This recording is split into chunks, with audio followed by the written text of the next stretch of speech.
அண்ணே கிளம்புறேண்ணே. சரி வேலு, நாளைக்கு சீக்கிரம் வந்துரு. அண்ணே வேலை முடிஞ்சிச்சுண்ணே, நான் கிளம்புறேண்ணே. டேய் நாளைக்கு சீக்கிரம் வந்துடா, அடையாறுல ஒரு வேலை இருக்கு. சரிங்கண்ணே. நாளைக்கு வேலைன்னு தானே வராரு. வருவான். ஏன்? இல்லண்ணே நான் கொஞ்சம் சரியா செய்ய மாட்டேன். அவர் கூட இருந்தா கொஞ்சம் பயிலம் தைரியமா செய்வேண்ணே. ஓஹோ சரி வரண்ணே. அண்ணே வணக்கண்ணே. வா வேலு, நான் சொல்ற வரைக்கும் நீ ஸ்டோர் ரூம்ல இருக்க. ஏண்ணே? சொல்ற வேலு. சரிங்கண்ணே. அண்ணே வாடா, இன்னைக்கு வேலை லீவு, வேலைக்கு நீ தனியா தான் போகணும். லொகேஷன் அனுப்பியிருக்கேன், போயிட்டு வா.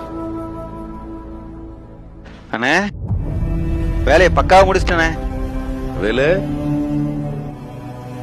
ஏண்ணே என்கிட்ட அப்படி சொன்னீங்க?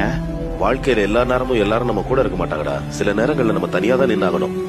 நீ போகும்போது உன் முகத்துல இருந்த சோகம் வரும்போது சிரிப்பா மாறிடுச்சு. எப்படி? நீ உனக்குள்ள இருந்த பயத்தை எதிர்த்து போய் வேலை செஞ்சதுனால.